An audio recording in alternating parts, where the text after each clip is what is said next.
I want to say a huge welcome to the club. What attracted you to the club? What are your thoughts moving forward? And maybe your style of football as well.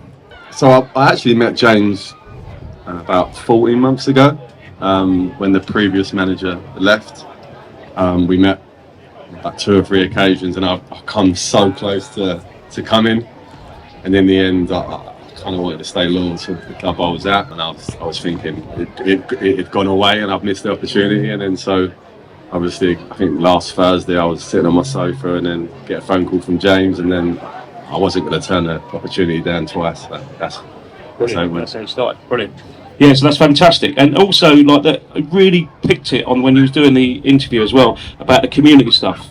You were talking about the laptops, you're talking about the helicopters as well, and it's quite unique. The stuff that Ramsgate do on off the football pitch goes nationwide, and it's just like the community. And I know James wants that community feel. We've got that community feel. I'm sure your lads are going to take it further. But just a bit about the support, and interestingly, from the outside looking in, the community thing is something is quite important to me personally. I come from pretty humble beginnings myself, and I played for a boys club called Sammy Montague. None of you would know this, but in South London, and my parents couldn't afford all the nice stuff, tracksuits, and the manager there helped me out and subsidised things. So I've always wanted to give something back. I've always wanted to do that. It's something that I've been planning to do for a long time. So when James started telling me about all the community work they do and the help they give to people that maybe as less fortunate as us, it's something that I definitely want to do. So I'm as interested in that as I am the football stuff. I said to James, I definitely want to get involved in that. If I can give up some time or whatever they need me to do, I'll definitely do that. So that side of it, hugely impressive, and I think it's important and good to be part of that. In terms of the crowds, I was saying, I think I played here about 10 years ago. I think Jim Ward was the manager, probably shouting abuse at me. But I remember coming down here and it wasn't a big crowd. There was sort of probably 150, 200, and there wasn't much going on. And then, you know, I come here about 1.5 years ago, and it's just vibrant. It's although the club's been going a long time, it feels fresh. It feels like it's the start of something. It just continues to grow and grow, and the more you scratch the surface and the more you hear, you realise how big it is and how big it's going to get. We've just got a few fans' questions as well, so they emailed in as well. So Nathan Hall, and do you want to take this one? Yeah, Vinesy? They call you Vinesy already, like we know each other like best mates, don't we? Yeah. So Nathan Hall, last season Ramsgate FC had an incredible year, unfortunately just missing out promotion for a second season in a row. What can we do this year differently to succeed in promotion this time round, or even winning the league? You stitch you up, don't you? Yeah, proper stitch up. The easy answer is get more points than everyone else. I think for us it's about we want to play football a certain way. The surface will allow us to do that. We want to play fast-paced, attacking football. Really have high possession stats. But it needs to be effective football. It needs to be winning football. I think we've got a track record of that historically, and we'll do everything in our power to try and replicate that here. I think we've got the opportunity with a very supportive chairman, and all the supporters behind us to go out there and put our best foot forward. Great. I feel I should answer that one. I feel like I can't dodge that. You stitch you up on that one. I can't dodge that question. I know I'll get battered for it. Obviously, what happened last year, I don't know. I wasn't here, so I wasn't in the dressing room. I wasn't on the training pitch. So, in terms of what they did compared to what we do, I don't know. So I don't know exactly what they did, but we do what we do. It's what we bring to the table. We've been fortunate enough. Well, I've been fortunate enough to win 2 Ishman leagues at this level. So I think I have a sort of an idea of what needs to happen to achieve that. And it's probably 75-80% skill, and then you also need a little bit of luck. You need things to go your way with injuries and signings landing. So I think we have the skill set to achieve what we need to achieve. It's just hopefully we've got a little bit of lady luck as well. But as I say, we're fortunate enough to win this. We've won this league before, not too long ago, so we have a good idea of what needs to happen. Brilliant. We got Ben Jones says, with over 70 youth teams at Ramsgate, what involvement will you have in youth development and helping bring more youngsters through to the first team? Yeah, I mean, look, obviously everyone's got their role to play in that. You know, we've got Seb. We're really fortunate to have Seb as part of the in the background to really help us guide the youngsters through.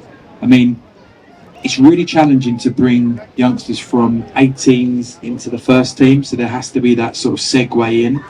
And I think the discussions that we've had has been all about, you know, can we get them out playing men's football as quickly as possible in an environment where they're supported in the right way, but also gives them the opportunity to play minutes and to play under circumstances where 3 points matter. Because ultimately that's where the big differentiator is between youth football into senior football. So look, we've got a plan around that. We've got the right people in place to try and guide them towards that. But you know, from our experiences previously, we've always given youth a chance, but they have to be good enough.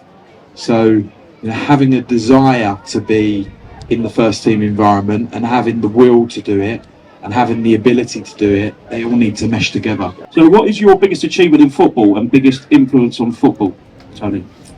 Oh, good question. Biggest achievement as a manager? As a manager? Yeah, I mean, I'm the only person in the history of Ishmael League to win the North and the South, so I suppose that's an achievement in itself, maybe. When we won the league, Joe Taylor and Freddie Parker got Golden Boot, and Freddie Parker was 17 and come from our youth team, and that season there was 260 appearances from youth team players. So if they're good enough, they're going to play. I don't care if they're 17 or 37.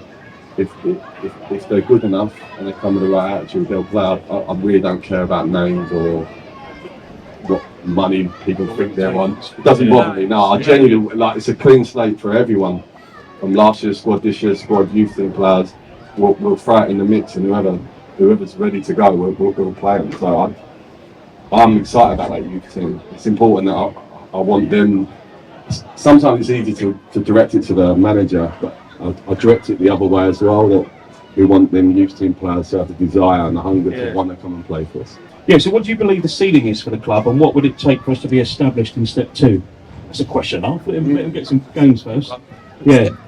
Yeah, I mean, I remember VCD, we won promotion and we went back to back. I always think the first one's the hardest one. Now, as you guys could probably testify more than me, the first promotion's proving tricky, right? So if you get one, then you could get two.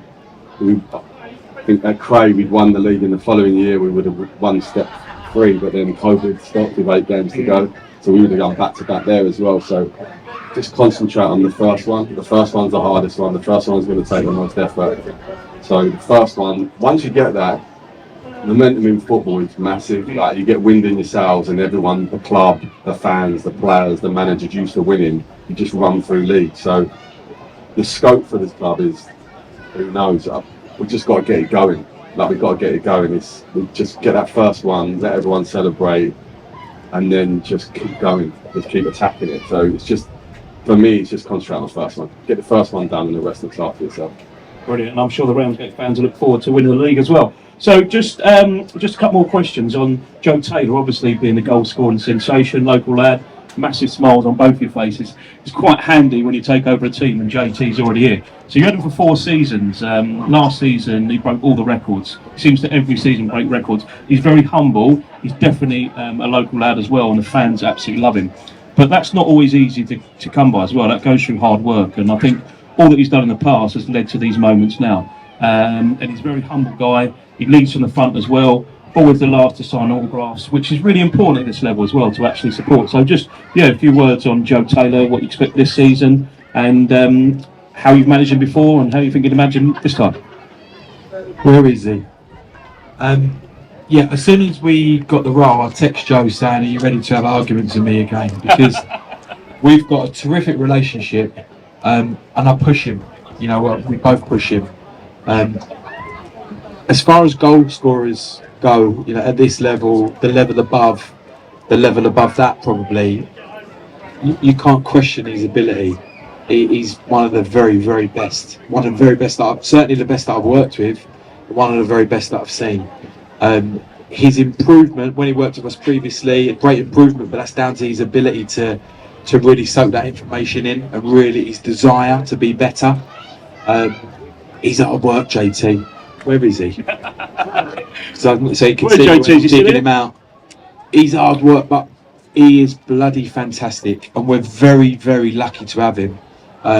But this season won't just be about JT; it'll be about the collective. Yeah. And I think that that's really important for us, is that we build a team that are able to go to war every week, because it's going to be tough.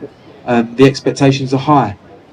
Not Target on our backs, isn't it? Yeah, I think people will, every week will be turning up places and they want to beat us. I think it goes without saying. So personally, I relish that challenge. We're not underdogs by any means, but I like it when people are against you, and you're going to be getting it from all angles. Brilliant. We'll soak that up, and having somebody like Joe Taylor in your ranks is certainly a big positive. Fantastic. Obviously, I've known JT before we come here, Cray and Lewis, and obviously coming to here. So, I mean, you probably won't want me to say it, but him being a senior player, I class him as a senior player. I think his role is so important. We had a guy called Bradley Pritchard before him, and he'll understand that role that we give Pritch, that it's really important that the younger players learn from people like him. JT's greatest strength is his mindset. It's the best I've ever seen. So his single-mindedness to score goals is crazy. So he could miss a sitter and he would be out of his mind within 30 seconds. He's ready for the next one. It sounds easy to say, but very few can do that. I've worked with a lot of forwards and they can't. They're still looking up to the sky or shaking their heads. It's wiped clear. And then if he doesn't score, he wants to know why. Like, so we do a lot of video analysis, and he used to question us and say, "What am I not doing?" And he want to watch it. He want it clipped, and so his desire to score goals and be the best he can be is something that I would also be, which we will definitely do, is ask the younger players to just watch the way he goes about his business, just to take little bits from him. So I think it's important that he gives that to the younger players to help them progress as well. We've got an amazing support off the pitch, on the pitch as well. So just finally to end up, and thanks very much for giving up your time today as well. A message to the supporters for next season. Just to keep supporting the club. Genuinely, as a rule of thumb, wherever we've gone, supporters have grown. Lewis, we got there, I think they were averaging high threes, and when we left it was over 1,000. So hopefully we can give them football to get excited about and to grab some friends and bring along. We plan to put a side together that it will be both exciting and also making sure core values of what the club stand for in terms of work rate and desire and caring about the club and the badge. That's one thing we always maintain. You have to do that, and that's something we would start drumming into them really early. So just to connect with them and to then connect with us, and because if we're going to do this or do anything in football, we've got to do it together. So the plan is to try to get to know everyone and let them get to know the team and connect, and then we'll have a right go. Brilliant. And over to you, Joe. Yeah, I just want to say, I mean, we're going to be around for a little while after this. So for us, we've always been a very open book. So the beauty of non-league in particular is that there's access. We're not Premier League stars. We're not carrying around huge egos. We don't think we're better than anyone else. So if at any stage, and I'm not asking you to come and tell me which formation to pick, but if you do want to speak to us, if you do want to have a chat after games, if you do want 5 minutes of our time, then we're very open to that. I think that, we'd welcome it, because we want to be a part of something bigger here. So we're really looking forward to working with the boys, with the footballers, but we're really looking forward to getting involved with the supporters as well. It's absolutely magnificent that the two new management team have taken their day out on Father's Day. So a round of applause to Tony Russell and Joe Vines.